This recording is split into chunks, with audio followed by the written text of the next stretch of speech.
Assalamualaikum warahmatullahi wabarakatuh. Hai semuanya, ini adalah podcast perdana dari Stika Sabta Bakti. Sebelum kami memulai podcast hari ini, kami sudah menerapkan protokol kesehatan dengan mengecek suhu, menggunakan masker, mencuci tangan, dan menggunakan hand sanitizer.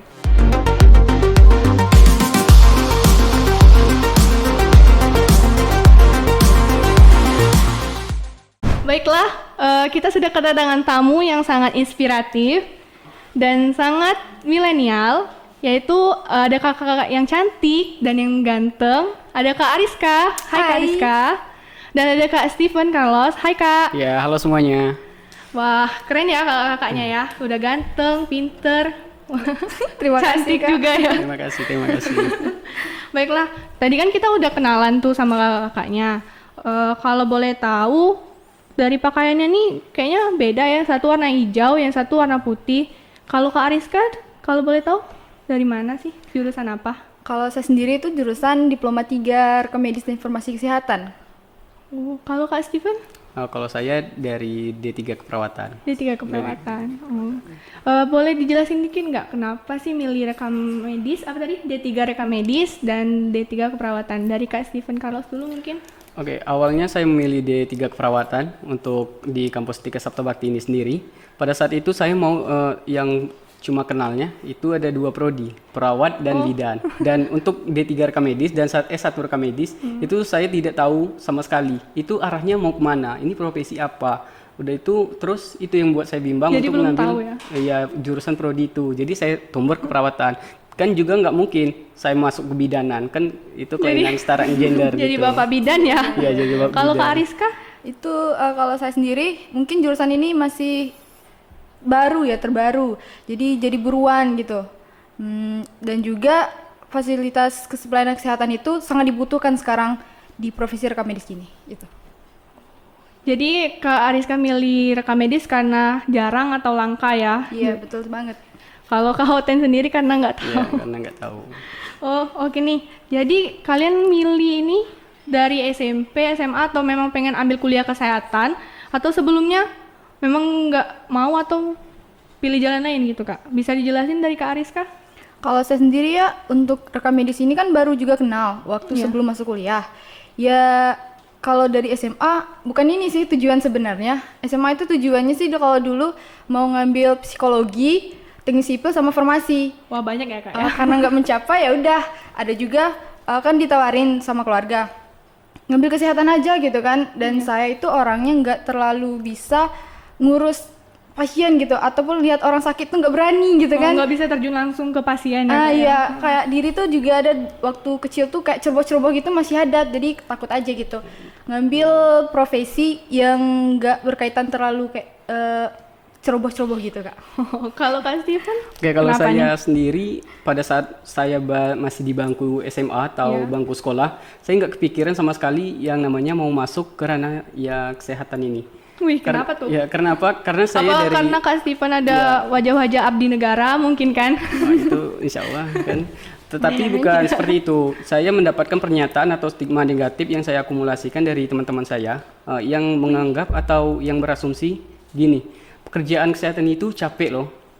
Wih, Gitu. kenapa tuh kok capek? Waktu itu pekerjaan di kesehatan itu gajinya nggak seberapa, biaya kuliahnya mahal. Jadi untuk apa masuk kesehatan? Mending cari yang praktis, kehidupan terjamin gitu. Oh, jadi udah mikir masa depan gimana? Iya. Padahal kuliah kesehatan itu enak dan juga masih dibutuhkan sekali kan tenaganya. Baik, untuk Kak Ariska, aku mau tanya nih dikit, boleh Kak ya? Oh, boleh Kepo-kepo dong. dikit boleh kan Kak? Tentunya boleh dong. Kenapa kan Kak Ariska dari D3 Rekam Medis ya Kak ya? Iya. Orang-orang tuh masih bingung, apa sih itu rekam medis? Orang awam tuh taunya rekam medis tuh kayak rekam jantung, ronsen gitu ya Kak ya? Betul banget. Bisa dijelasin sedikit nggak Kak apa itu rekam medis? Kalau rekam medis ya, setelah saya masih semester 2 ini, Iya. masih tingkat 1 kan, selama pelajaran itu berkaitan dengan pengolahan data pasien, riwayat data pasien, menjaga kerahasiaan data pasien gitu nah Kak.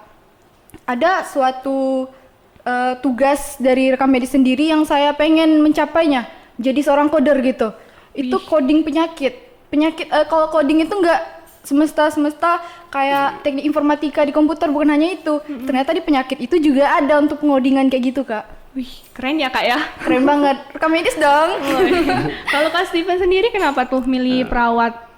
Milih perawat. Iya. Ya sebenarnya dari saya sendiri awal milih perawat ya karena di Stika Sapta Bakti ini sendiri kan ini mempunyai 4 prodi atau 4 jurusan. Iya. Dari yang saya bilang tadi, saya nggak tahu apa itu rekam medis, D3 rekam medis atau S1 rekam medis. Jadi saya memutuskan untuk milih mendarat di keperawatan gitu. Dan juga saya tahu di mana ini perawatan ini gini, kerjanya gini. Ingin terjun Gitu, langsung ya ingin Kak ya terjun ke langsung, pasien. ya. Kalau ke Ariska ke data-data pasien, ke kode-kode penyakitnya ya Kak ya. Wah, That's true, Kak. keren sih kalian. Sangat inspiratif sekali. Oke, next question. Aku mau tanya lagi nih. Iya. Kalau boleh tahu, kalian sendiri dari alumni SMA mana sih, Kak Steven?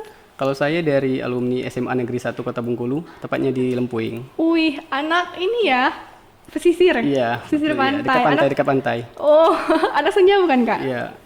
Kebetulan. Kebetulan anak Kebetulan. senja. Anak senja Anak ternyata, senja Kak. tuh ya. Kalau Kak Ariska? Kalau saya sendiri tinggal di perbatasan Bengkulu ya, Provinsi Bengkulu. Kalau sekolah di SMA Negeri 5 Muko-Muko. Muko-muko itu terkenal dengan rendang lokan. Bener nggak Iya, Kak? Bener banget. Makanan terenak itu, Kak. Wih, bener banget itu kan. Kalau boleh tahu, Kakak bisa nggak masak rendang lokan? Iya. Atau bawakin kan gitu? Enggak bercanda ya Kak ya. Kalau bisa, Kak, kalau pulang dusun ke sini lagi kan. Boleh. Kalau gini, bahas masalah SMA nih atau bahas zaman-zaman ya SMA sekolah-sekolah lah itu kan beda kan dari circle pertemanan SMA ke kuliah itu kan beda ya. Beda banget sih, Beda Kak. banget kan. Kalau boleh tahu nih Kak, SMA tuh zaman-zamannya penuh kenangan. Bener nggak? Atau lagi SMA? That's true. Ada nggak sih pengalaman atau hal yang mungkin bagi kalian tuh sulit dilupain atau yang buat gamon gagal move on gitu kan? Sedikit aja ceritain. Atau boleh banyak juga nggak apa-apa. Kak Ariska, Kalau saya semangat sendiri, Kak, banget mau cerita kayaknya. eh, kalau untuk masalah kenangan ya, Kak, kenangan yang nggak dilupakan. Ini kalau tentang percintaan itu ada, tapi lebih ngenanya itu ke tentang persahabatan gitu, nah, Kak.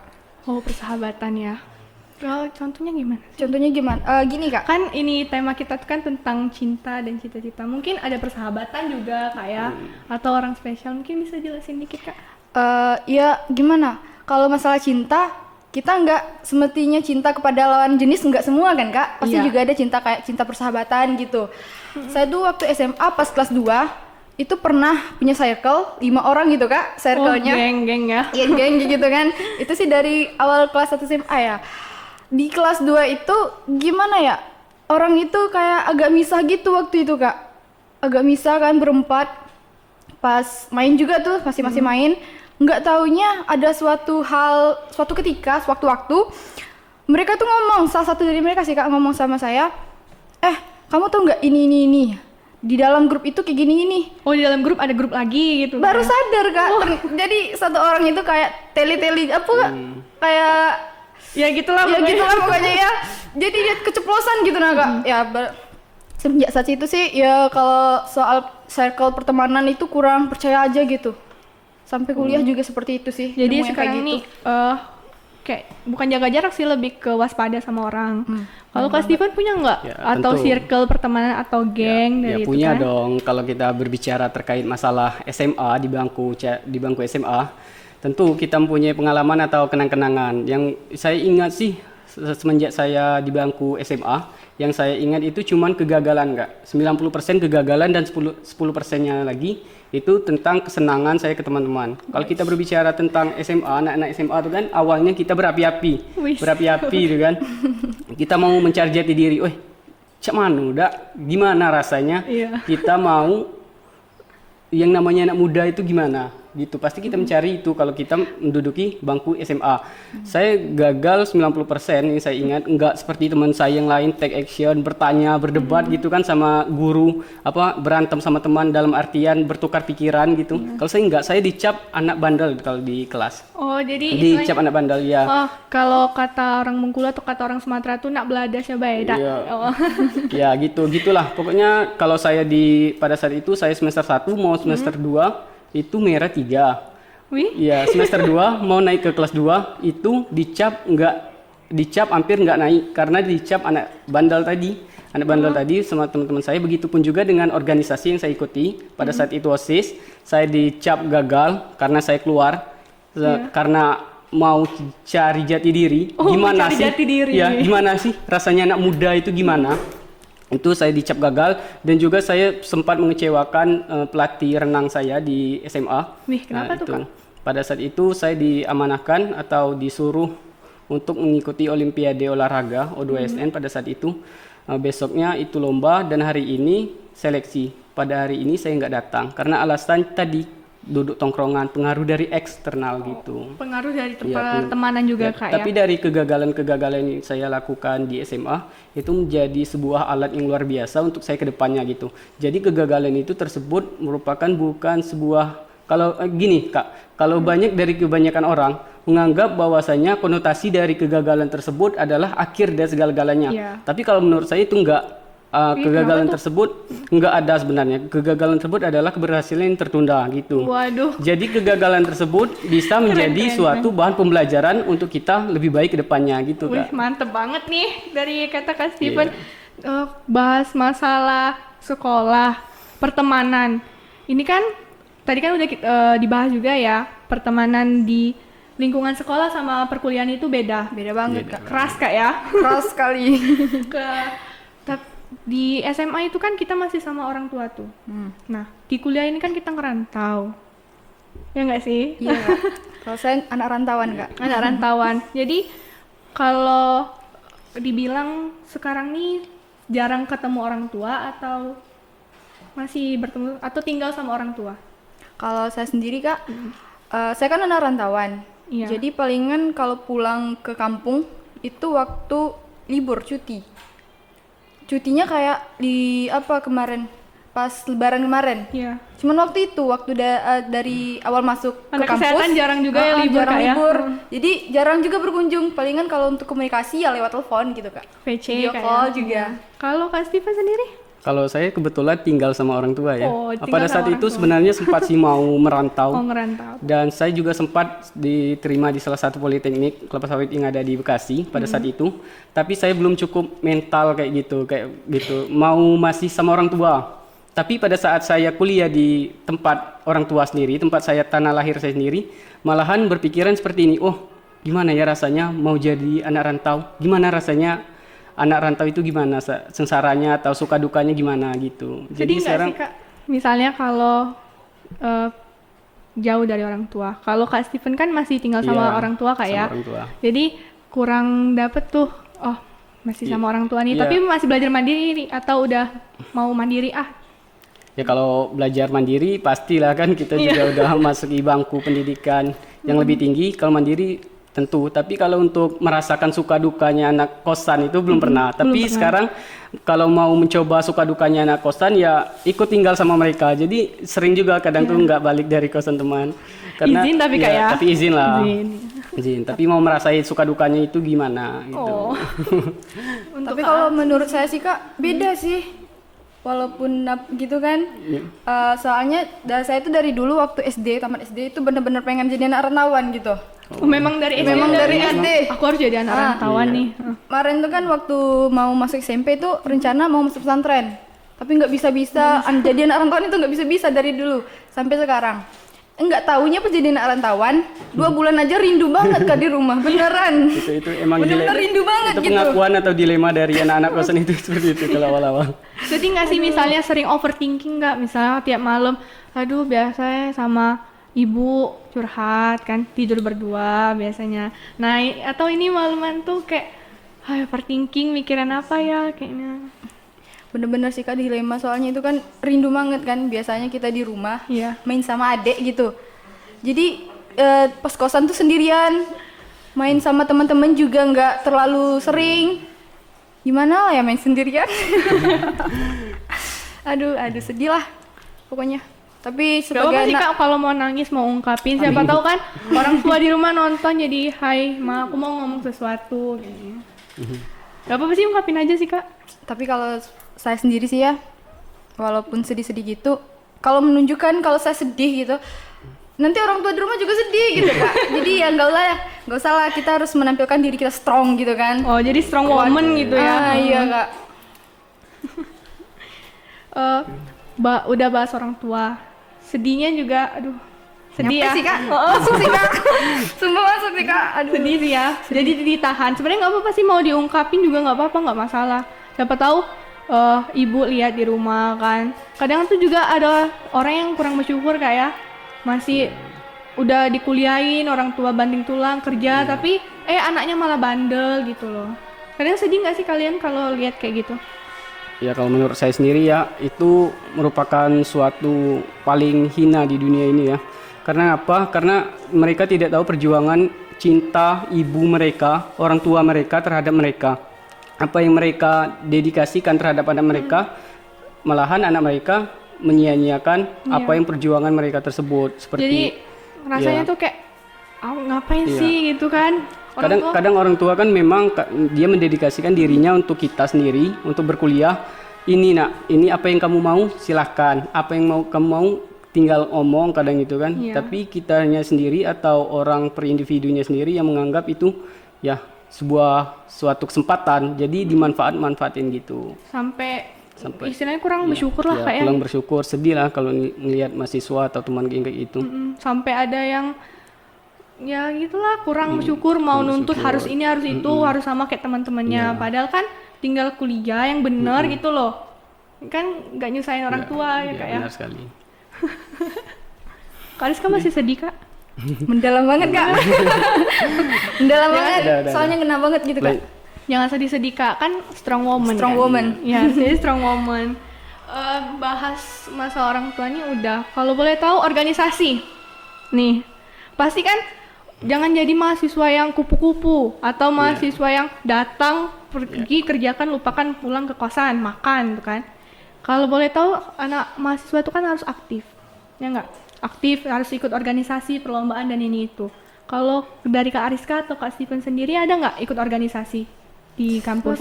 Kak Steven Kalau mungkin? saya mengikuti organisasi lumayan banyak ya kayaknya. 3 organisasi yang saya ikuti di kampus ini. Yang pertama yaitu mahasiswa pencinta alam termasuk. Oh anak PA juga ya, berarti PA hobi mendaki gitu ya, kayak. itu emang salah satu hobi saya, mendaki atau sesuatu yang berhubungan dengan alam itu adalah hobi saya. Dan yang kedua itu BEM, Badan Eksekutif Mahasiswa, dan juga PIKR, Pusat Informasi dan Konseling Remaja. Gitu. Anak BEM, anak PIKR juga sangat inspiratif, inovatif. Memang milenial zaman sekarang tuh harus kayak gitu, harus contoh nih Kak Steven nih ya teman-teman di rumah ya. Harus ikutin jejaknya Kak Steven nih, ikuti organisasi, jangan jadi mahasiswa yang kupu-kupu yang datang kerjakan lupakan tidur di kosan. Ya, tapi jalan-jalan hedon gitu nggak boleh, pokoknya harus ingat. Kalau untuk Kak Ariska, ada nggak organisasinya? Sama sih kayak Steven Carlos, ngikutin PIKR sama pencinta alam. Tapi di luar kampus kita juga ada ya, ngikutin kayak gitu. Tapi kalau di dalam kampus cuman 2 itu sih. UKM sih, lebih kenal UKM daripada organisasi. UKM tapi, itu lebih ke eskul bukan sih Kak? Iya, tapi prinsipnya itu organisasi gitu. Organisasi ya. semi. Kalau bisa dikatakan semi.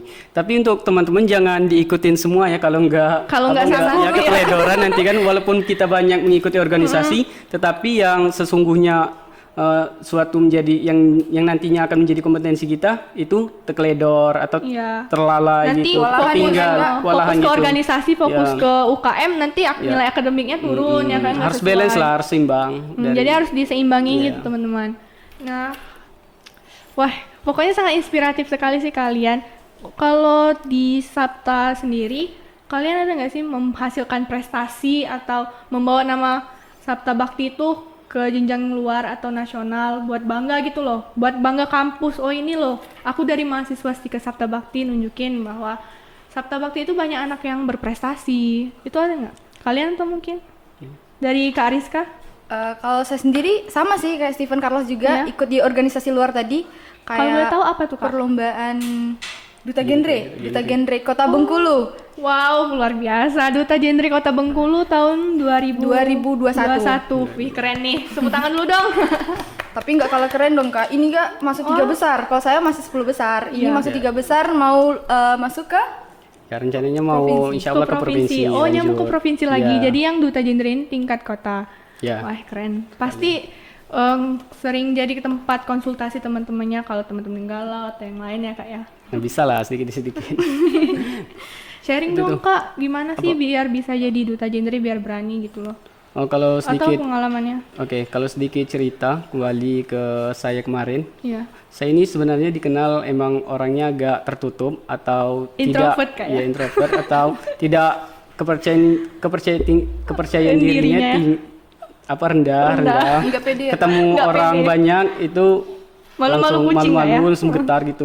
Mau presentasi ke depan aja nyuruh-nyuruh di belakang teman. Nggak mau Ya, jawab. tapi pada saat saya masuki kuliah dengan tekanan yang saya dapatkan di kuliah ini memacu saya untuk mengikuti organisasi-organisasi yang ada di kampus. Lebih menantang gitu ya, lebih, Kak, ya? lebih menantang lah untuk ini batasan saya. Bisa nggak sih saya melampaui batasan saya ini sendiri? Mencoba hal baru Iya, gitu mencoba seperti hal Duta baru. Genre tadi, Mas. 3 Masuk besar ke itu keren organisasi, juga ya. loh. Sangat Awalnya sebenarnya saya nggak mau mengikuti Duta Genre ini sebenarnya. Wah. Pada saat itu kan sedikit cerita ini Kak. Iya. Pada awal kami mengikuti Duta Genre ada pengumuman bahwasannya di Kota Bengkulu ini ada pemilihan Duta Genre 2021.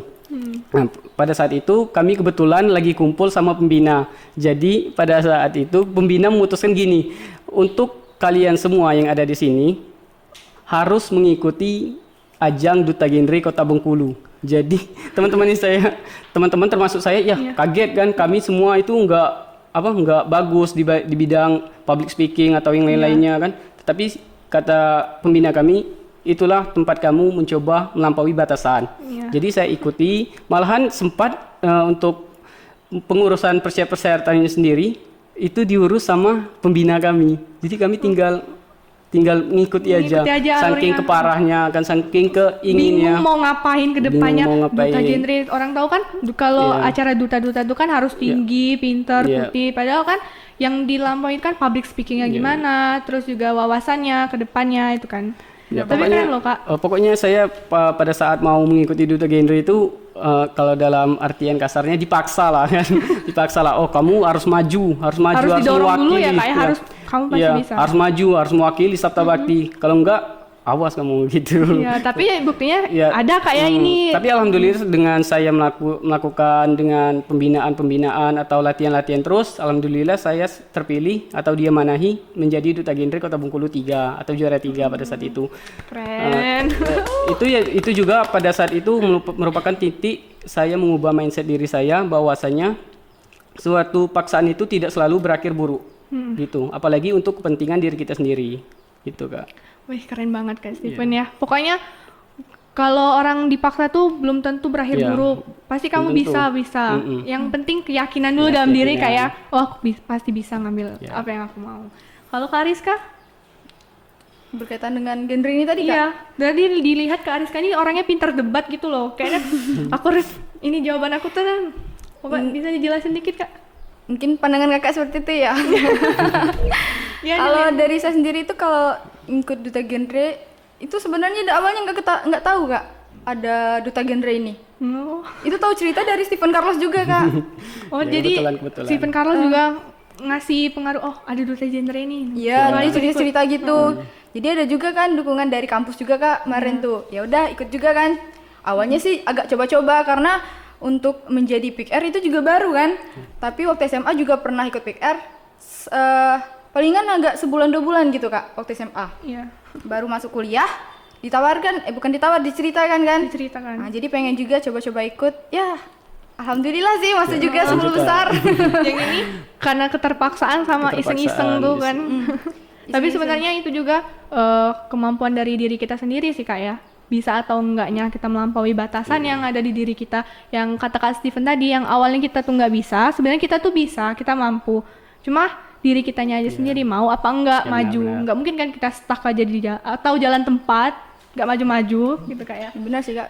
Kan coba dulu kan Kak. Nah iya, coba dulu. Kalau gagal coba lagi. Sampai udahlah capek. Nah, bahas masalah organisasi udah. Balik lagi ke SMA nih Kak. Ada nggak sih kalian guru favorit atau di kampus ada nggak sih mata kuliah favorit atau dosen favorit, guru favorit deh SMA siapa? Ada nggak? Duluan siapa nih Kak? Siapa yang mau duluan? Kak Steven aja deh. Oke, saya duluan ya. Ngomongnya pada saat bangku SMA aja ya Kak. Kalau Iya, di boleh. kampus kan masih semester 1, jadi belum terlalu ekspor kan terhadap dosen-dosen. Kalau di SMA, saya memfavoritkan guru fisika pada saat itu. Memang saya digolongkan orang-orang yang bandel, orang-orang yang pemalas pada saat di kelas, tapi saya memfavoritkan guru fisika saya tersebut. Karena apa? Karena bukan ketertarikan akan pengetahuan fisikanya tersebut. Tapi ketertarikan sama gurunya, mungkin karena gurunya asik Kak ya. Bukan hanya asik, Iya. tapi juga saya belajar di dalam dirinya itu apa itu kedisiplinan, apa itu ketepatan waktu, dan yang paling saya ingat dari guru fisika saya tersebut, pada saat sebelum dia melakukan proses belajar mengajar, dia pasti selingi dengan ilmu-ilmu agama. Di sana saya menyadari loh Kak, bahwasanya kita hidup di dunia ini, relasi dan materi ini cuma mainan untuk kita menunggu hari pembalasan gitu. Bener sekali sih Iya. Kak. Jadi istilahnya makanya bukan favorit ke pelajarannya, tapi favorit sama gurunya Iya. kayak karena pembawaannya Ya, mungkin kayak. pembawaan dari Tapi sifat perilaku. mungkin bisa jadi dari pemberian materi kan bisa jadi jatuh cinta juga sama pelajarannya. Kan ada tuh quotes-nya atau sepenggal kalau nggak salah kalimat tak kenal maka tak sayang tuh kan. Iya. Mungkin kalau saya yang menggolongkan diri saya sendiri, sebenarnya saya ini anak yang polos, tapi salah tempat bergaul gitu. Faktor-faktor X yang membuat saya pindah atau nyasar ke jalur yang lain. Gitu Kak, sebenarnya sih. Boleh sih. Keren sih. Keren sih ya. Kata-katanya keren banget, Keren Kak. ya, dalam gitu kan kayaknya. Guys. Eh, Raja Kuitus iya, kayaknya nih, Kak.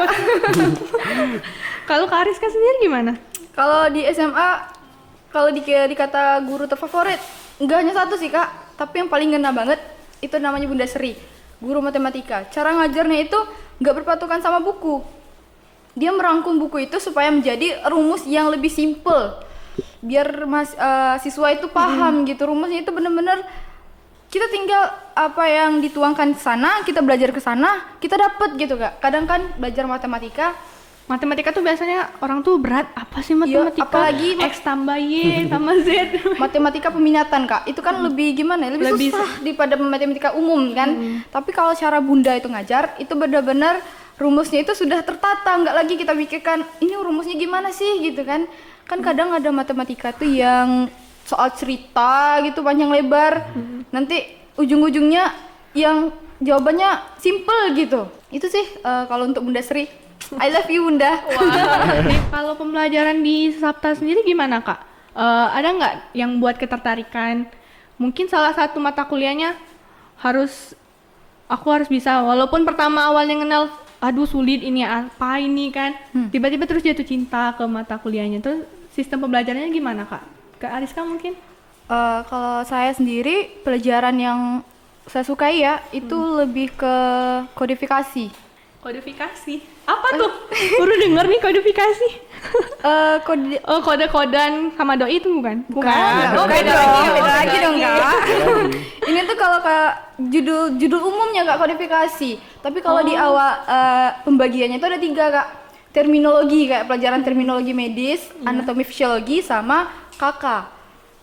Nah, jadi kan tadi sudah saya sampaikan, saya tuh pengen jadi coder gitu nah Kak. Coder yang baik gitu. Jadi saya mencoba mencintai pelajaran yang kayak terminologi itu kan banyak bahasa medis yang susah diterjemahkan.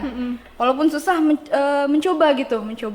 Ya misalnya mungkin bahasa awamnya kita kan sakit perut, demam. Mungkin bahasa medisnya beda lagi ya Kak ya? Beda banget Kak. Oh. Itu pun nggak sama kayak bahasa Inggris Kak, beda lagi kan? Beda lagi Beda kayak lagi. itu apa Kak? Jadi selama kuliah itu prinsipnya itu sudah berubah. Udah putar mindset Kak ya, yang Udah putar awalnya mindset. biasa aja jadi luar biasa kayak gitu Kak ya. Yang awalnya hanya ya Ngalir kayak Ngalir harus aja. ngai. sekarang prinsipnya if we never try we will never know sih. Waduh, apa? kalau kita tidak Keren, mencoba keren. kita nggak bakalan tahu Kak gitu kan. Iya. Gitu sih, Keren enak sih. banget. Jadi coder, terus juga di bagian perawatan. Terus gimana sih biar kan yang di luar tuh juga mungkin adik-adik tuh kan masih bingung kan mau kuliah di mana, atau juga gimana ya, aku mau ambil jurusan apa nih, bingung aku. Nanti takutnya aku salah pilih, nanti mentok di sana. Gimana sih biar mereka tuh mau sekolah di sini di Stika Sapta Bakti. Pilihan prodinya kan ada 4 juga loh. Ada D3 keperawatan, D3 kebidanan, rekam medis, dan S1 rekam medis. Gimana sih? Ayo dong mereka biar kuliah di sini aja. Kalau saya sendiri ya untuk D3 rekam medis. Iya. Rekam medis dan informasi kesehatan itu kalau dari sumber Google ya Kak, setelah diteliti juga itu merupakan profesi yang stresnya paling rendah daripada tentara yang stresnya paling tinggi gitu. Soalnya kalau rekam medis di rumah sakit nggak terlalu fokus sama banyak bagian, banyak kerjaan yang kayak ngurus perawat kan ngurus pasien. Iya, pasien. Harus Praktek. bener-bener apa kan harus ya Berhubungan sama nyawa lah langsung. jadi Kalau harus tegak, harus bisa gitu. Kalau di rekam medis itu rekam gimana, medis Kak? itu ada pekerjaannya itu nggak terlalu 24 jam bukan, kan masih ada juga bagian-bagiannya. Dan juga rekam medis itu dijamin tidak akan mengganggu jam tidur. Nggak 24 jam kalau Nggak kayak perawat ya. Nggak kayak Kalau perawat. perawat kan ada shift malam, shift siang, shift Tapi sore. kan ada juga yang 24 jam kayak di puskesmas kan 24 jam. Bukan ya? Enggak. Bukan, mungkin ada juga batas Mungkin shift-shiftnya ada. mungkin ya. Shift. Walaupun buka 24 jam tapi per shift gitu. Mungkin di rekam medisnya ada apa? Seperti mata kuliah apa aja sih yang nggak ada, atau dalam ruang lingkup rekam medis tuh satu itu ada semua gitu loh. Mulai dari apa? Misalnya informatika, matematika, atau farmakologi itu mungkin ada nggak? Misalnya kan gini loh, ada adik-adiknya mungkin yang atau teman-teman semuanya kan, aku pengen kuliah farmakologi tapi aku tertarik di bidang kedokteran atau kesehatan. Aku pengen kuliah komputer tapi aku tertarik juga di bidang kesehatan. Ada nggak sih seperti itu Kak? Saya sendiri kan waktu SMA minatnya ke antara psikologi, teknik sipil sama farmasi. Dan rekam medis ini tuh mencakup semuanya walaupun hanya lintas minat. Kayak Keren tuh, mencakup semuanya mencakup tuh. semuanya. Jadi nggak ada merasa, sayang banget aku nggak ambil itu. Tapi ini bener-bener nggak bakalan ngerasa salah gitu kan. Salah nyasar, bukan salah nyasar kalau ngambil rekam medis sih. Enggak. Jadi di rekam medis tuh ada semua ya Kak ya? Ada semua. Tuh teman-teman semuanya. Jadi di rekam medis itu ternyata nggak hanya di bagian pendataan pasien, tetapi juga semuanya itu ada di dalam rekam medis gitu. Kalau di perawat itu gimana sih Kak sistemnya belajarnya? Atau cuma kan orang taunya kan perawat itu kan cuma suntik-suntikan tuh, infus-infusan. Padahal sebenarnya banyak sih yang Iya. dikerjakan sama perawat. Itu gimana sih Kak? Tolong jelasin atau ceritain Oke, dikit aja boleh. Ini yang masih kadang tuh masih sering itu masih banyak stigma negatif tentang Iya. pernyataan-pernyataan yang tidak benar tentang perawat. Seperti contohnya tadi cuman melayani pasien, menyuntik, Iya. udah itu mengurus, mencuci Ngurus, rambut, mencuci memandikan rambut. pasien. Seperti, itu sebenarnya benar, benar. Tapi kalau dalam ruang lingkup yang lebih, keperawatan itu multi, lebih banyak. Dia di farmakologi ada juga, di farmakologi ilmu obat-obatan juga ada, dan itu juga di gizi diet, gizi juga ada gizi kayak? diet juga mencakup. Jadi perawat itu bukan semerta-merta Cuma hanya hanya berkontak ke pasien gitu. Jadi ke ilmu-ilmuwan obat-obatan juga kita pelajari, Iya. gizi juga kita pelajari, dan masih banyak yang lainnya. Wah, Gitu. jadi sebenarnya perawat itu nggak fokus ke menyuntik pasien Iya. atau infus, tapi sebenarnya banyak juga dari perawat itu ada ilmu farmakologinya, Farmakologi, gizinya, jadi gizi. banyak juga. Ini kan kita bahasnya tentang rekam medis dan perawat. Nanti next podcast kita akan bahas atau ngundang anak-anak dari D3 kebidanan sama S1 rekam medis. Penasaran kan? Nah, kalian itu pernah atau terselit sedikit tentang capek nggak sih kuliah itu sebenarnya? Apalagi kuliah kesehatan. Pernah nggak overthinking sedikit? Wah, aku tuh sebenarnya capek, tapi aku nyaman gitu loh. Ngerti nggak sih kayak, ya udahlah gas gitu kan? Ada nggak? Mungkin dari Kak Ariska atau? Dari saya dulu Kak. Ya. Kalau saya sendiri punya great determination ya Kak, tekad yang kuat untuk kuliah itu ada. Jadi untuk berhenti kuliah atau semacamnya itu benar-benar nggak ada dalam pikiran. Apalagi sebagai anak rantauan kan, biaya kuliah tahu ke kuliah kesehatan gimana kan Kak, biayanya ya nggak ada untuk menyerah, kata menyerah itu benar-benar nggak ada dalam kamus saya sendiri. Nggak kenal apa itu sih nyerah, sebenarnya nggak kenal ya. Dan juga kalau pembawaan kuliah itu nggak bawanya beban banget, nggak dibawa, santai aja gitu. Jalani. Syukuri, nikmati ya. Iya benar banget Kak. Kak Rizka keren banget. Kalau untuk Kak Steven gimana Kak?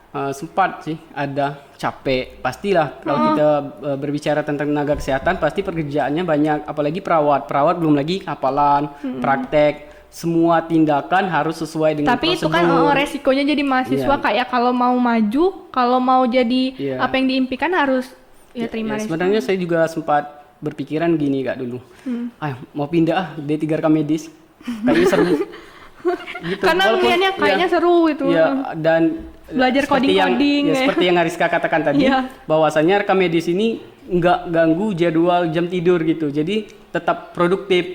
Tapi kalau menurut saya sendiri, dari apa yang pernyataan dari yang saya terima dari dosen, teman-teman semuanya menganggap bahwa pesannya cintai profesi aja dulu, kamu jalani apa sih perawat itu, kamu dalami lagi. Ya karena semua istilahnya semua profesi itu sama kayak. Memang semua profesi itu sama, ada konsekuensinya, ada resiko dan faktor yang lain-lainnya.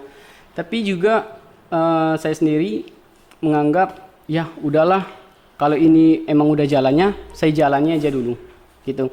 Memang ketika kita mendengarkan itu kelihatannya susah dan lupa dan susah diingat. Ketika kita melihat memang agak susah tapi agak mudah kita ingat. Tetapi kalau kita kerjakan tanpa kita ingat, tanpa kita kerjakan, ikhlas menjadi suatu kebiasaan, pasti enak dijalani gitu. Jalan lancar kayak ikhlas. Yang intinya pastinya semua profesi itu sama dan juga pengerjaannya juga ikhlas. Jadi nggak ada aku tertekan pakai aku salah overthinking mikir aku salah masuk si jurusan ini, enggak, semua itu enggak ada. Hilangkan semua stigma negatif itu semua. Pokoknya kalau memang itu pilihan kalian, ya udah jalani dulu, jalani dengan ikhlas. Pokoknya jangan semesta kayak capek aku mau nikah aja lah, jangan kayak gitu. tamatin dulu kuliah baru nanti ini kan. Keren sih Kak. Bahas kuliah juga udah, organisasi udah. Mungkin pernah ngalami struggle atau permasalahan dari SMA menuju kuliah sebelum mantep aku mau kuliah kesehatan, ada nggak? Dari Kak Steven? Ada. Tentu pastinya. Apalagi pada saat kita sudah lulus di bangku SMA, saya tapi saya belum pernah merasain atau keputusasaan atau yang buat suatu keadaan saya down, itu nggak ada. Karena saya menjalani kehidupan saya sudah kuliah itu dengan mindset yang salah. Jadi gini Kak, pada saat itu saya kan berpikiran gini, gimana caranya kita sudah lulus SMA, bekerja dengan gaji yang tinggi, pokoknya kehidupan terjamin lah. Oh, salah satu alternatif pada saat itu tentara dan polisi, abdi negara kan, dengan gaji yang tinggi, kehidupan kita terjamin dengan itu. Tapi saya menganggap ada yang kurang di diri saya. Saya melihat kondisi fisik, finansial, ekonomi keluarga saya, kayaknya nggak bisa mencapai suatu yang saya inginkan tersebut. Yang jadi, mungkin berat atau mungkin. Jadi saya mutar balikan. Gak mau memperberatkan orang tua juga sebenarnya. Tapi orang tua memaksa untuk mengikuti UTBK pada saat itu. Mengikuti UTBK, saya bilang sama orang tua, saya nggak mau kuliah. Saya mau coba aja dulu abdi negara.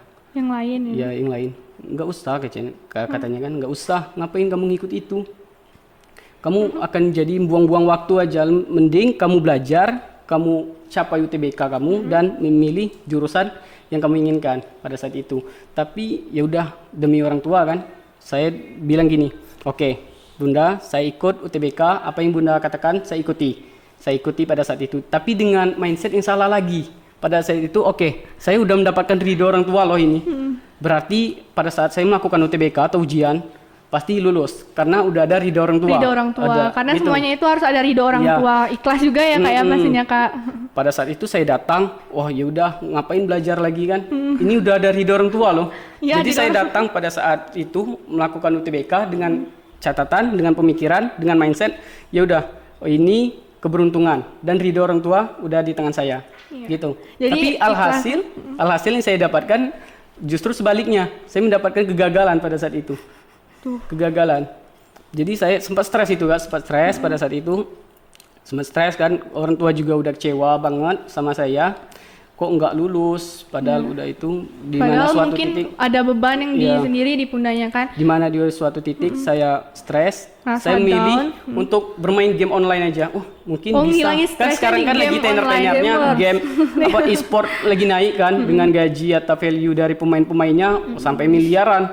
Saya bilang, oh yaudah ini mungkin game jadi salah satu alternatif saya, gitu. Melepaskan stres, melepaskan padahal stres. game terus itu sebenarnya nggak baik Kak ya. Iya, Pak, pada satu titik lagi adik saya menemui orang tua saya. Pada saat itu mau minta uang untuk mengikuti eskul atau ekstrakurikuler kegiatan di sekolahnya basket. Wih. Pada saat itu tidak dikasih, uangnya nggak dikasih sama orang tua saya. Pada saat saya lagi main game, saya berpikir, kok nggak dikasih? Padahal saya yang gini, nggak ada apa-apanya, belum mencapai suatu kebanggaan, belum terjadi suatu kebanggaan dari orang tua saya. Sementara adik saya itu tiap bulan sebelum pandemi COVID-19 ini, Iya. Bunda ini piagam juara 2 basket. Bunda ini piagam juara 3 basket. Bunda ini piagam juara 1 basket. Langsung kan saya, wah, kok gitu kan? Jadi ada perubahan ya Kak ya. Tiba-tiba. Kok gitu? Kok bisa gitu? Saya yang enggak ada apa-apanya dibela mati-matian untuk mengikuti UTBK atau pendidikan yang lainnya pada saat itu.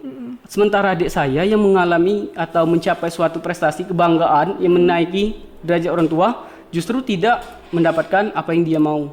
Jadi pada saat itu saya memutuskan Untuk untuk mengubah mindsetnya Kak ya. mindset, oke Bunda, sekarang saya mau bekerja aja. Saya mau bekerja aja. Kamu yakin mau bekerja? Iya. Katanya.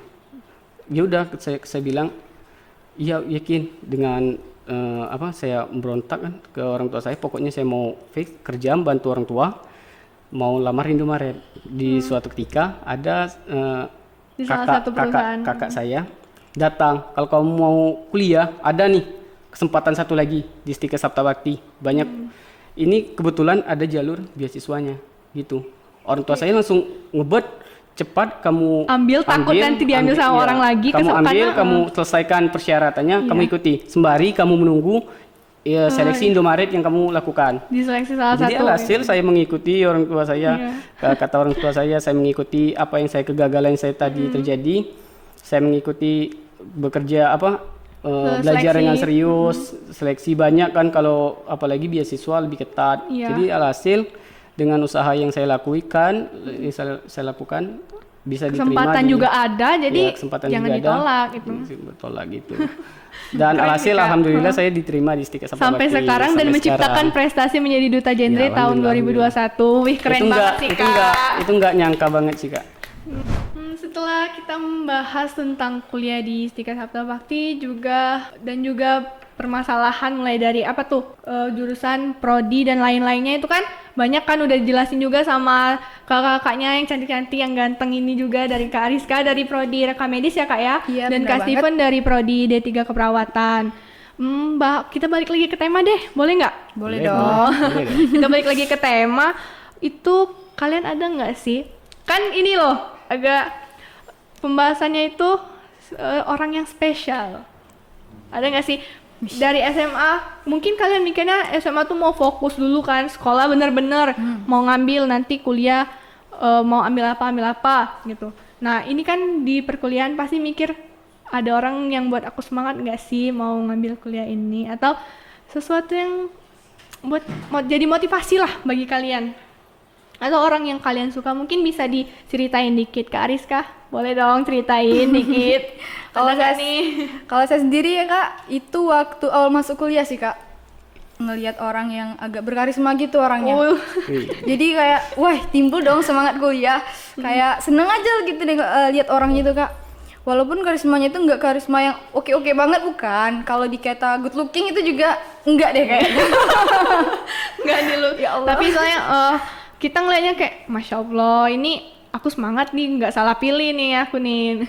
Dia tuh kayak memberikan aura bahwa Aura positif pastinya Kak ya. Iya, aura positif dong tentunya. Kayak gue nih, gue ya. Aku nih. Saya ini tuh ada di sini buat semangat untuk kamu loh gitu Iya. nah Kak. Jadi ya semangat aja sih kuliahnya. Ngilangin stres juga yang dulu sempat pikir mungkin SMA aku mau cepet-cepet kuliah biar kuliah kan enak, santai, padahal kan aslinya ribet ya. Ribet banget sih. Tapi kalau kita jalani kata Kak Steven tadi, kalau kita jalani dengan ikhlas, insya Allah semua itu bakalan ngalir gitu loh.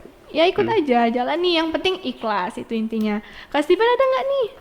Kalau kan ganteng gitu loh, duta genre juga. Enggak, Kak. Enggak ada. punya pacar. Kalau Nggak untuk punya sekarang pacar. kebetulan enggak punya pacar. Tapi kalau untuk orang tua udah ngebolehin dong, Kak. Udah nggak Udah ngebolehin. Sebenarnya udah ngebolehin. udah ngebolehin. Ya. Tapi saya nggak punya cinta. Wih. Saya nggak punya cinta. Cinta itu kalau menurut saya ya, Iya. cinta itu adalah masih kayak makhluk halus gitu. Wih. Jadi kalau untuk orang yang kita suka pasti dong ada, apalagi kita pada fase atau tahap remaja seperti gini. Iya. Tentu sebuah ketertarikan atau sebuah keinginan itu pasti ada. Tapi kalau kita kembali dengan kata cinta itu bisa didapatkan, kalau bisa saya simpulkan secara definitif, cinta itu berasal dari dua substansi atau dua komponen. Yang pertama pengakuan dan yang kedua pengorbanan. Jadi cinta itu bukan untuk saya ke orang lain, tapi untuk saya ke orang tua saya dulu. Ngapain sih saya mau mendedikasikan diri saya untuk orang lain, sementara saya sendiri mendedikasikan diri saya ke orang tua saya belum. Jadi hanya sekedar suka pengakuan itu pasti Mungkin tentunya semangat aja di ya, kampus semangatnya. kayak atau di mana. Keren sih, ini bener-bener anak muda yang sangat inovatif banget pemikirannya. Jadi kita yang punya dilema antara cinta dan cita-cita tuh sebenarnya berasal dari kita sendiri sih, nggak dilema aja sih sebenarnya, enggak sih Kak ya? Bener banget Kak. Jadi jangan sebenarnya semata-mata kuliah itu hanya fokus ke cinta-cintaan, padahal itu enggak.